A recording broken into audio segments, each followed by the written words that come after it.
right, good afternoon, Easton. I am Carrie Rapolo. And I'm Jason Daniels. And this is the Shoveltown Scoop, Easton's news program brought to you by ECAT. So here's the scoop. For July 1st, 2015, we've got 114 Main Street. The restaurant is on hold. It appears that Easton resident and developer David Howe and the zoning board have reached an impasse. Howe's attorneys claim that the zoning board has violated the law when they held a meeting on June 24th and voted to withdraw its May 19th approval of parking variances with only 3 members present. The attorneys are saying that a required supermajority of 4 voting members are needed to be present to rescind their vote and then try to illegally approve ones with new conditions on parking. They have filed an open meeting law complaint with the Attorney General's office. The zoning bylaws that are required by 114 Main Street, they need to have 83 parking spaces and need to be on site or within 200 feet of the restaurant, neither of which is possible due to the location of where the restaurant was going in. They did work together to come up with a different plan, and they worked on something where they would have parking over at Doug King's buildings, but the zoning board wanted to basically have the answer of what happens if Doug King decides not to allow that to happen, and they have 100 days to discuss that. But there's more behind the stories, and we have a few videos here coming up from the Board of Selectmen meeting discussing this issue. Right now we have attorney Doug Troyer who is going to be speaking, and he is for representing David Howe. In order for a board to act upon or even discuss or address a special permit or a variance, there has to be 4 votes. And the reason for that is, in order for an applicant to even be in a position to be granted a special permit or a variance, they have to have 4 out of 5 votes. It's called a supermajority. Okay, and the next video we have is Attorney Jay Tallerman. He is for the town here. He's just going to talk about how the chairman was concerned over clarity discussing the parking variances before filing their final decision. So here's Jay. One more time. After the May 19th meeting, the acting chairman contacted me seeking more clarity on the issue that he was uncertain about and what he felt he didn't convey clearly enough to the rest of the board. And as I often do with all the boards, I speaking through the chairman, I did give him some legal advice and clarity on some of the parking issues. He felt that was important enough again and as acting chairman, he controls the agenda of the board, and no written decision had been filed. So he felt it was important enough to get the board back together one more time before the final action in the grant of a variance, the filing of a decision, could be recorded, just out of an abundance of caution. So that's why the June 24th meeting was scheduled. So they're just looking to make sure here that there is, the zoning board wants to protect the town and make sure that there's plenty of parking spaces available to the restaurant, and that we're not disrupting the flow of downtown and the residents that live downtown next to this restaurant. And coming up next is a statement from Town Administrator David Colton. Issued site plan approval for a new restaurant.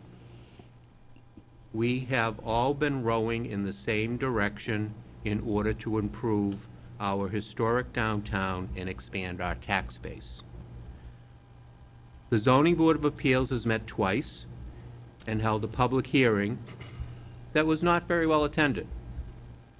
Like all our town boards, the members are citizen volunteers who make many sacrifices to help make decisions that are in the best interest of all of you.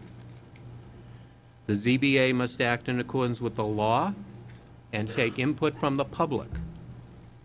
Even as some may not agree with the outcome, and we all wish that all 5 members were present last week for the vote, they have done their job to the best of their abilities. The Board of Selectmen wants the downtown revitalization to be successful. I want the downtown revitalization to be successful.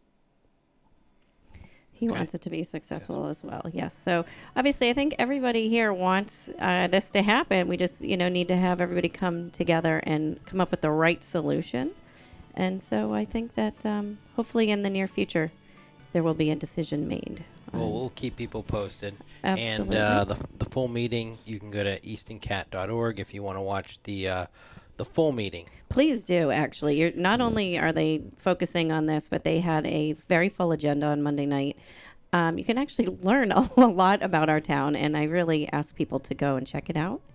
Another item that they did discuss was the Elm Streets and Washington Street and putting in a traffic signal. So here's a little clip on that. Colony Planning Council did a Easton state numbered route study back in 2007 that included Route 138, Route 106, and looked at this intersection. Old Colony Planning Council, which is the regional planning agency for Easton amongst other surrounding towns, has always identified this location as a high crash location. It has a higher number of crashes. It's in the top 5% of crash locations in. So sorry that got cut off, but that was Greg Lucas from the Beta Group, and he's basically talking about that intersection at Elm Street and Washington. There's been 27 crashes over a 5-year period. It's slightly above the statewide average. So it looks like there will be a traffic light going in there. They're going to acquire some land from the businesses that are on the Elm Street side across from the cemetery, and the business owners are on board with that, and they're going to put in some sidewalks, and it's about a 2 to 5 year plan, depending on when they can get this into the state's, agenda. So There it is. So it looks like it will be happening. It's just going to take a little bit longer before that happens. Right. Yeah. And then, as you said, this was part of that meeting on Monday night. So again, if you want to find out more information about this particular project as well for the community, you can either email the selectmen here or check it out online. Yeah, the selectmen, if you have any questions or concerns or you want to support or talk about it, go ahead and email them. It's selectmen@easton.ma.us, and they'll get back to you with some answers. All right, so now we have some meetings coming up today. Wednesday, July 1st, the Conservation Commission will be meeting.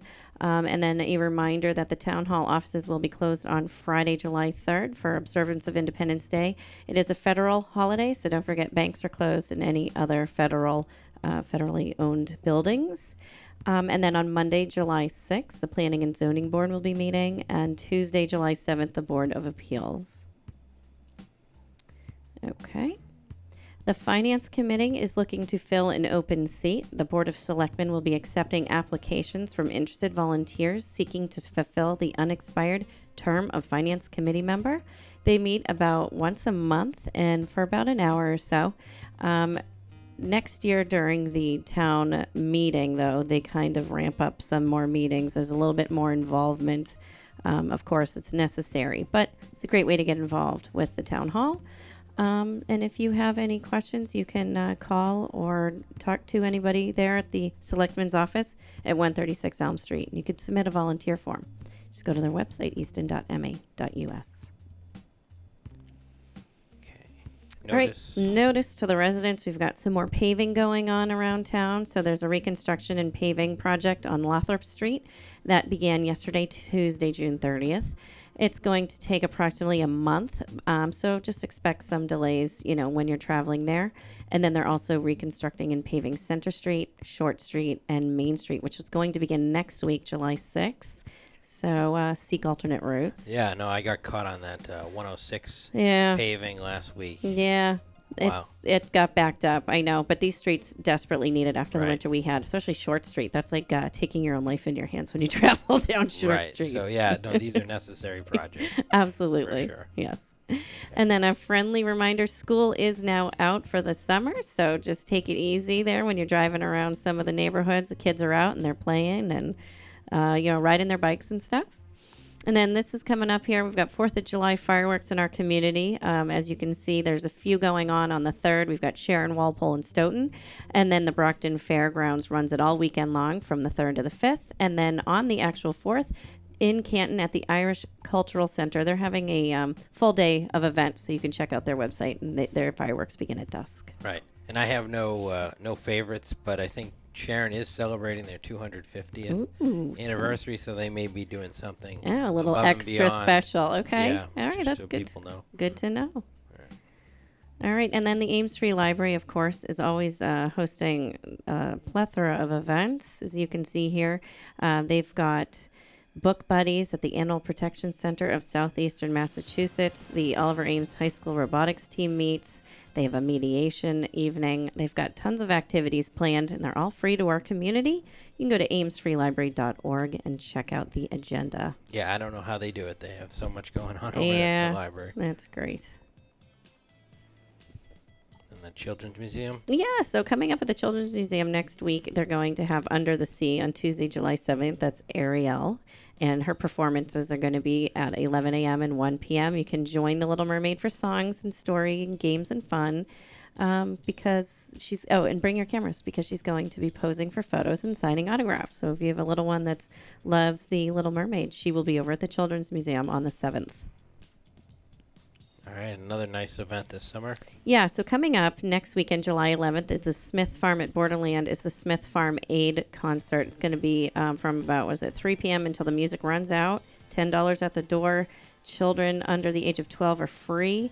Beer and wine, cash only, refreshment stand. It's going to be a great night. Of course, all proceeds go back to helping save Smith Farm at Borderland. All right, so now we have Ross Moscato with Moscato's Musings.